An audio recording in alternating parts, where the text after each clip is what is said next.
There's a perfectly good किताब letter किसने लिखे थे? Frederick Bosner or his brother William or Mrs. Leidner herself? There's a perfectly good case for either theory. It seems clear to me that Mrs. Leidner was one of those women who do inspire devouring devotions in men. The type of devotion which can become an obsession. I find it quite possible to believe in a Frederick Bosner to whom Louis, his wife, mattered more than anything else in the world. She had betrayed him once and he dared not approach her openly, but he was determined at least that she should be his or no one's. He preferred a debt to her belonging to another man. On the other hand, if Mrs. Leidner had deep down a dislike of entering into the marriage bond, it is possible she took this way of extricating herself from difficult positions. She was a hunter, so once the prey once attained, had no further use for it. Craving drama in her life, she invented a highly satisfactory drama, a resurrected husband forbidding the banns. It satisfied her deepest instincts. It made her a romantic figure, a tragic heroine, and enabled her not to marry again. This state of affairs continued over a number of years. Every time there was any likelihood of marriage, a threatening letter arrived. But now we come to a really interesting point. Dr. Leidner came upon the scene and no forbidding letter arrived. Nothing stood in the way of her becoming Mrs. Leidner. Not until after her marriage did a letter arrive.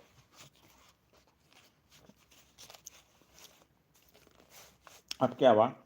At once we ask ourselves why. Let us take each theory in turn. If Mrs. Leidner wrote the letters herself, the problem is easily explained. Mrs. Leidner really wanted to marry Dr. Leidner, and so she did marry him. But in that case, why did she write herself a letter afterwards? Was her craving for drama too strong to be suppressed? And why only those two letters? After that, no other letter was received until a year and a half ago. मतलब ये उसका कहना है कि वो letters किसके थे? Frederick ब्रॉशनर थे, उसके भाई के थे, या मिसेस लाइडनर के थे? अब एक ये हो सकता है कि खुद ही लिखती हो क्योंकि उसको शादी नहीं करनी थी, वो एक हंट्रेस थी. एक ये हो सकता है कि फ्रेडरिक ब्रॉशनर ने लिखे हों क्योंकि हालांकि उसकी बीवी ने उसके साथ बहुत बुरा किया था, उसको फंसा दिया था, क्योंकि हरक्यूल पोयरो को ये कहना था कि उसको मिसेस लाइडना को शादी से बाहर निकलना था, तो उन्होंने अपने हस्बैंड को फंसवा दिया था. पर हो सकता है वो हस्बैंड इतना ऑब्सेस्ड हो कि कहता हो भाई अगर तुम मेरी नहीं हो तो किसी की नहीं हो, तो वो लेटर लिखता हो.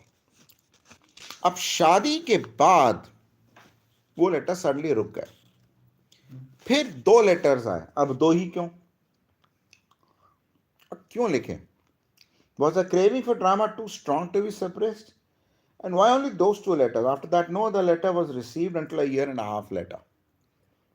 Now take the other theory, that the letters were written by her first husband, Frederick Brosner or his brother. अब एक दूसरी theory ले रहा Frederick Brosner or his brother. Why did the threatening letter arrive after the marriage? तो marriage के बाद क्यों आया threatening letter? अब ये हो सकता है ना Frederick Brosner कहीं फंस गया हो. Presumably Frederick would not wanted her to marry Leidna, but then why did he not stop the marriage? He had done so successfully in former occasions. And why, having waited till the marriage had taken place, did he resume his threats? तो इसके पहले से divorce नहीं हुआ दूसरे वाले से? नहीं, अच्छा. इसने अपने पति को फंसवा दिया था ना.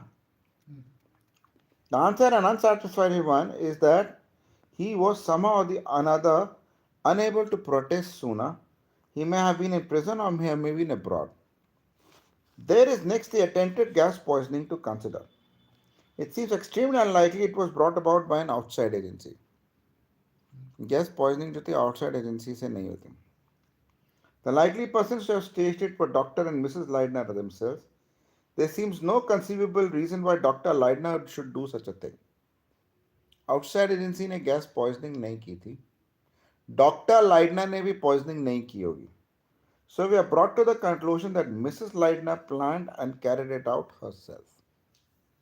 Why? खुद ही की. Why? More drama? After that, Miss Doctor and Mrs. Leidner go abroad, and for 18 months they lead a happy, peaceful life with no threats of death to disturb it. They put that down to having successfully covered their traces, but such an explanation is quite absurd. In these days, going abroad is quite inadequate for that purpose. अब ये लोग बाहर गए आराम से रहते हैं. And especially was though in the case of the Leidners. He was the director of a museum expedition. By inquiry at the museum, Frederick Bodner could at once obtain his correct address. Even granting that he was in too reduced circumstances to pursue the couple himself, there would be no bar to his continuing his threatening letters. And it seems to me that a man with his obsession would certainly have done so. Instead, nothing is heard of him until 2 years later when the letters are resumed. 2 साल के बाद वो letters resume होते हैं. Why were the letters resumed? A very difficult question, most easily answered by saying that Mrs. Leidner was bored and wanted more drama. But I was not quite satisfied with that. This particular form of drama seemed to be too shade too vulgar and too crude to accord well with her fastidious personality. The only thing was to keep an open mind on the question. तीन possibilities हैं. The letters were written by Mrs. Leidner herself. Mrs. Leidner ने खुद लिखे थे. They were written by Frederick Bosner or young William Bosner. They might have been originally written by either Mrs. Leidner or her first husband, but they were now forgeries, and that is, they were being written by a third person who was aware of the earlier letters. I now come down to the direct consideration of Mrs. Leidner's entourage. I examined first the actual opportunities that each member of the staff had had for committing the murder. Roughly on the face of it, anyone might have committed it as far as the opportunity went, with the exception of three persons. तीन लोगों के अलावा किसी कोई भी कर सकता था. Dr. Leidner, by overwhelming testimony, had never left the roof. Doctor Leidner roof को नहीं छोड़ा. मैं डॉक्टर लाइडनर ने तो रूफ को नहीं छोड़ा. Mister Carey was on duty at the mound. Mister Coleman was in Hassanieh. Mister Coleman Hassanieh में थे. मिस्टर केरी माउंट पे थे. But those alibis, my friends, were not as quite good as they looked. I accept Dr. Leidner's. There is absolutely no doubt that he was on the roof all the time and did not come down until quite an hour and a quarter after the murder had happened. मतलब ये पक्का है कि doctor लाइडनर murder के पौना घंटे बाद जो थे नीचे आए. बाकी का पता नहीं कि क्या है कि डॉक्टर केरी माउंट पे थे और डॉक्टर मिस्टर कोलमैन हसाने में थे. But it was quite certain, but was it quite certain that Mr. Carey was on the mount all the time? And had Mr. Coleman actually been in Hasana at the time murder took place? Bill Coleman reddened, opened his mouth shut and looked round uneasily. Mr. Carey's expression did not change. Pyro went on smoothly.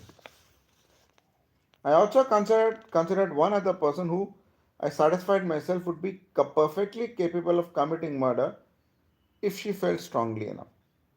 Miss Rayleigh had the courage and the brains and a certain quality of ruthlessness. एक और person है जो कि वो कर सकती हैं, वो मिस रेली हैं, जो कि बहुत रूथलेस सी हैं और करेज और क्वालिटी है. When Miss Rayleigh was speaking to me on the subject of the dead woman, I said to her jokingly that I hoped she had an alibi. I think Miss Rayleigh was conscious then that she had in her heart a desire at least to kill. At any rate, she immediately uttered a very silly and purposeless lie. She said that she had been playing tennis on that afternoon. उन्होंने झूठ बोला कि वो tennis खेल रहे थे.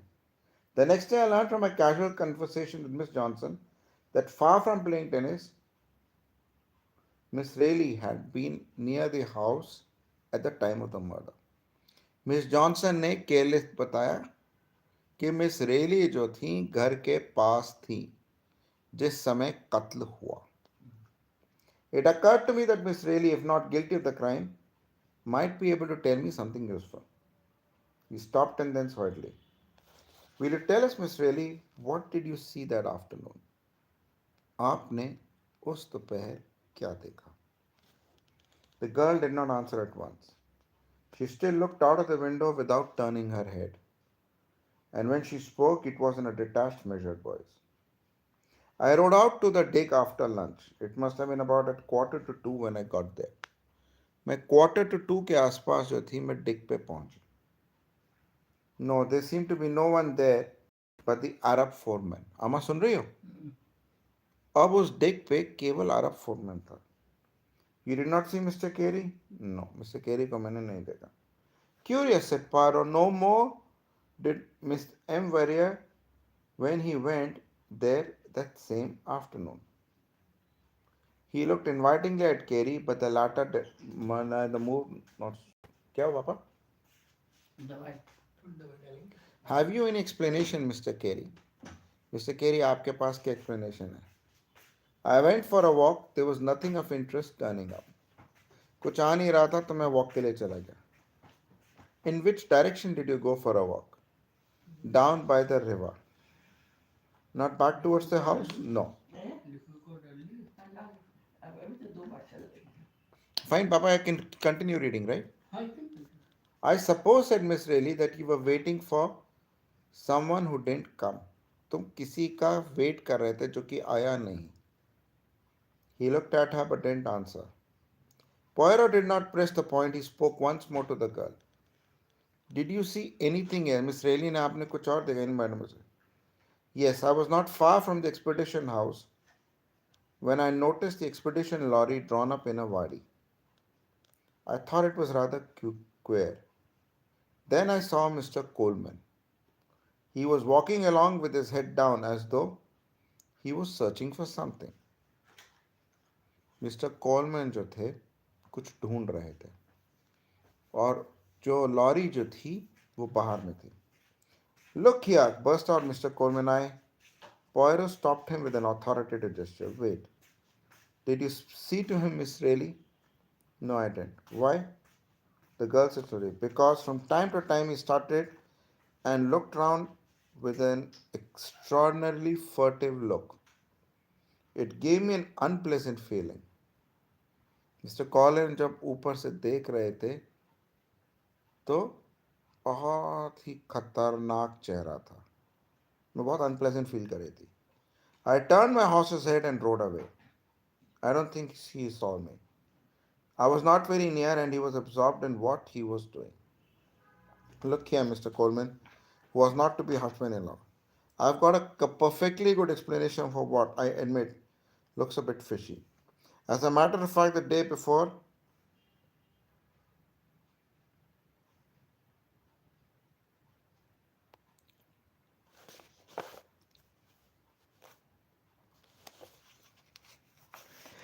my God, as a matter of fact, the day before I'd slipped a jolly fine cylinder seal into my coat pocket instead of putting it in Antiquaro.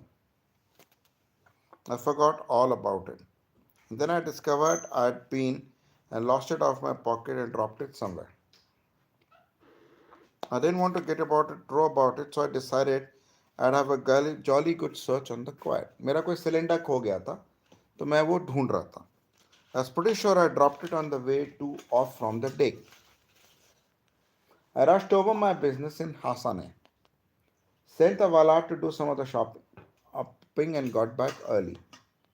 I stuck the bus where it didn't show and had a jolly good hunt for over an hour. And didn't find the damn thing at that. Then I got into the bus and drove on to the house.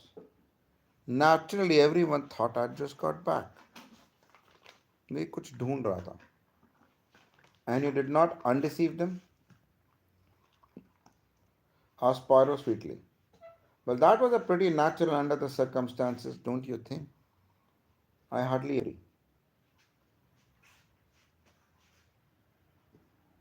Oh, come now. चलो. क्या हो पापा? अच्छा बेटा, मैं जाऊं? ये तो तुम्हारी फोटो हमने इसकी खींची थी ना, हाँ. हमने तुम्हें भेजी है, पर हम सोचते हैं कि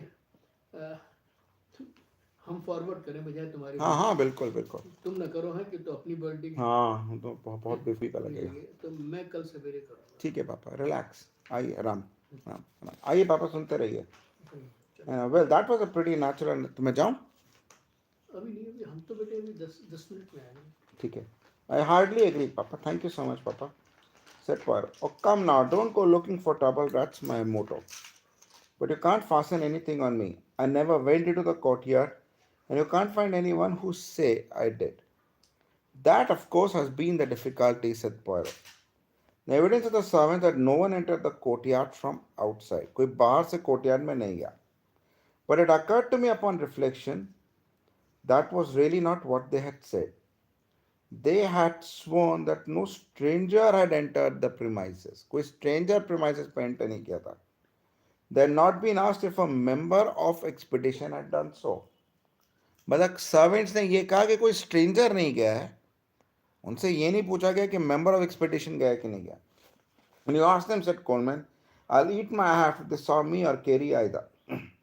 But that raises a rather interesting question. They would notice a stranger undoubtedly, but would they even have noticed a member of the expedition? Ah. The members of staffs are passing in and out all day. The servants would hardly notice their going and coming. It is possible, I think, that either Mr. Carey or Mr. Coleman might have entered and servants might would have no remembrance of such an event.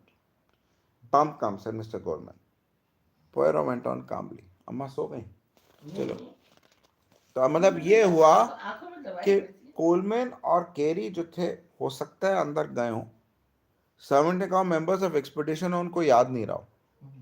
Servant ने ये कहा था कि कोई बाहर वाला नहीं गया है, ये पक्का है. तो बाहर वाला नहीं गया है, कोर्टयार्ड में नहीं जाता. कोर्टयार्ड में नहीं गया. Of the two, I think Mr. Carey was the least likely to be noticed coming or going. Mr. Coleman had started to Hasena in the car that morning and would be expected to return in it. His arrival on foot would therefore be noticeable. Mister Coleman का पक्का देख लेते अगर foot पे आए हैं, पर mister केरी अगर गए होते तो किसी ने नोटिस नहीं किया होता. Of course it would, said Coleman. Richard Carey raised his head. His deep blue eyes looked straight at Poirot. Are you accusing me of murder, Monsieur Poirot? He asked. His manner was quiet, but his voice had a dangerous undertone. Poirot bowed to him. As yet, I am only taking you all on a journey, my journey towards the truth. I now established one fact that all the members of the expedition staff and also Nurse Lieutenant could in actual fact have committed the murder. सारे लोग murder commit कर सकते थे. That there was very little likelihood of some of them having committed it was a secondary matter. I had examined the means and the opportunity. I next passed to the motive. I discovered that one and all of you could be credited with the motive. सबका motive हो सकता है. Oh, Mr. Parra, I cried, not me. Why, I was a stranger. I'd only just come. In vain, sir. Was not that just what Mrs. Leidner had been fearing? A stranger from outside. एक stranger from outside आकर के Mrs लाइडनर डरी हुई थी. तुम तो कर सकती थी murder. But why doctor really knew all about me? He suggested my coming. How much did he really know about you? Mostly what you yourself had told him. Imposters have passed themselves off as hospital nurses before now. हो सकता है तुम एक imposter और murder के लिए आई हो. You can write to St. Christopher's, I began. For the moment, will you silence yourself? Impossible to proceed while you conduct this argument. I did not say I suspect you now. All I say is that keeping the open mind, you might quite easily be someone other than you pretended to be. There are many successful female impersonators. You know, young William Bosner might be something of that kind. I was about to give him a further piece of my mind.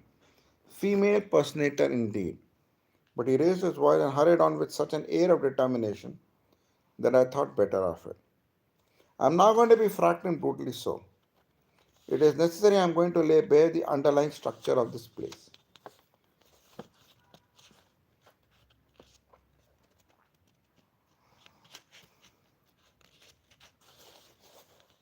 I examined and considered every single soul here. To begin with Dr. Leidner, I soon convinced myself that his love for his wife was the mainspring of his existence. He was a man torn and ravished with grief. Nurse Lithiran I've already mentioned. If she were a female impersonator, she was a most amazingly successful one, and I incline to believe that she was exactly what she said she was, a thoroughly competent hospital nurse. The nurse Lithiran को ये मानता है competent hospital nurse है और doctor लाइडनर जो है वो अपनी बीवी से बहुत प्यार करते हैं. Thank you for nothing, I interposed. My attention was immediately attracted towards Mr. and Mrs. Mercado, who were both of them clearly in a state of great agitation and unrest. I considered first Mrs. Mercado. Was she capable of murder, and if so, for what reason? Mrs. Mercado's physique was frail. At first sight, it did not seem possible that she could have the physical strength to strike down a woman like Mrs. Leidner with a heavy stone implement. If, however, Mrs. Leidner had been on the knees at that time, the thing would at least be physically possible. But stone से कैसे मारा जाए? Mrs मर्कादो से उसको लग रहा था कि मिसेस मर्कादो नहीं कर पाएंगी, पर अगर नीस पे तो कर सकती है. Oh no, not emotional ways. For instance, a woman might be turning up the hem of a skirt and ask another woman to put the pins in her for her. The second woman would kneel on the ground quite unsuspectingly. But the motive Nurse Litran has told me of the angry glances she had seen Mrs. Mercado direct at Mrs. Leidner. Mr. Mercado had evidently succumbed easily to Dr. Mrs. Leidner's spell. But I did not think the solution was to be found in mere jealousy. I was sure Mrs. Leidner was not in the least interested really in Mr. Mercado, and doubtless Mrs. Mercado was aware of the fact. She might be furious with her for the moment, but for mother there would have to be a greater provocation. But Mrs. Mercado was essentially a fiercely maternal type. From the way she looked at her husband, I realized not only that she loved him, but she would fight for him tooth and nail. And more than that, that she envisaged the possibility of having to do so. She was constantly on her guard and uneasy. The uneasiness was for him, not for herself. सुन रही हो मम्मा? मम्मा? ओफ